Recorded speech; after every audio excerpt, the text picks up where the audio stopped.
دهشتګردۍ دا مسله چې ده دا خو په موږ باندې یقینا چې په موږ باندې مسلط شوې خبره ده چې موږ جمدي یو او د ملک او د وطن جمدۍ دهشتګردي په موږ باندې کېږي.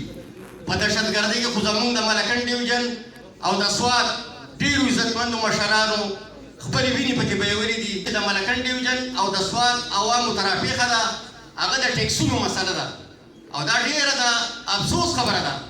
د نان کسټم پیډ ګاډو په نامه باندې اکسایز ټیکسیشن د پروفایلینګ په نامه باندې دلته کې اقدامات شروع کړل او دا اعلان یې وکړو چې تاسو په ملکنډ ډیویژن په لسو ضلعو کې تاسو په مختلفو علاقو کې خپل خپل ګاډي رجسټر کړئ. نو په خدای مې قسم چې موږ د ټولو نه اولنی اواز ورکړو چې یاره موږ خپل ګاډي رجسټر کوو. څومره د افسوس او د شرم خبره ده چې نن چې څومره ګاډي دي هم د دې خلکو سره ګاډي دي.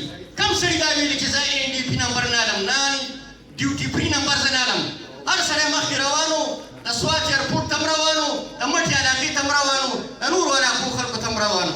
خو دا واحده تاجر برادري وه چې زموږ په منګوره ښار کې 40,000 دکانداران دي او بیا ورسره د ملکنډ ډیویژن د لسو ضلعو ډېر درانه عزتمندو مشرانو د حکومت دغه اقدام چې کوم دی دا مکمل طور باندې مسترد کړی دی او ورته موږ ویلي دي چې موږ په ملکنډ ډیویژن کې او په دې لسو ضلعو کې په یو صورت باندې موږ کسټم ایکټ نه منو.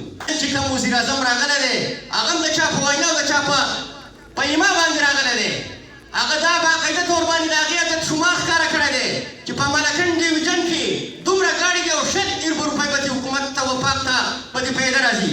ټولو ته پته ده چې حکومت الریډي ډیپارټر شوی دی که هغه مرکزي حکومت دی او که صوبایي حکومت دی خو لیونی ته جوړ شوی په هر سړي باندې خوله لګوي چې په کوم ځای باندې زه چک ولګوم.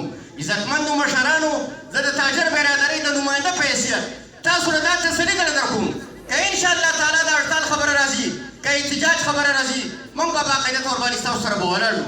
عزتمندو مشرانو دا تجویز ورکوم څومره مشران ناست دي چې د دې ځای نه موږ پاسو پکار دا دی چې موږ د پریس په ذریعه باندې دا فیصله وکړو.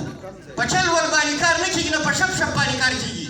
پکار چې موږ د ملکنډ ډیویژن په لسو ضلعو کې باقاعده طور باندې د تاجر برادرۍ مشترکه او ورسره څومره د جرګې مشران دي او سیاسي پارټۍ مشران دي پکار چې د تحصیل نه راواله د ضلعو پورې موږ باقاعده طور باندې ورځ مقرر کړو چې په دې باندې موږ مکمل طور باندې د شټر ډاون هړتال او ورسره احتجاجي فیصلې ورسره وکړو چې احتجاج به کېږي. کمیشنر صاحب خبره زموږ د ملګرو وکړه. کمیشنر صاحب زموږ نه ځو دفتر ته د دې پریس په ذریعه ورته موږ وینا کوم چې کوم نوټیفیکیشن دې کړی دی د صوبایي حکومت ماتحت نوکري دی هغه قبول کړی دی هغه فیصله کړې ده. موږ ورته د دې نننۍ جرګې په وساطت سره دا ورته وینا کوو چې زر تر زر دې نوټیفیکیشن واله د نوټیفیکیشن دې واپس وانهغستو نو دا ټول خلک به موږ راولو په چیناریانو ته به انشاءالله تعالی باقاعده طور باندې منع شي. دا بله خبره د دې تاریخي مظلومانو نه د موټرویو واله ده او د ګلونو شا ده چې کوم ځای ظلم او زیاتې کېږي کم از کم به حیثیت د انسان به حیثیت د پښتن پکار ده په هغه ځای کې د حکومت په خلاف باندې ودرېږئ اواز پورته کوئ. دا په جلسو جلوسونو باندې په دې باندې نه کېږي نه په عدالتونو باندې کېږي خو د دې لپاره مؤثر اواز پورته کول پکار دي.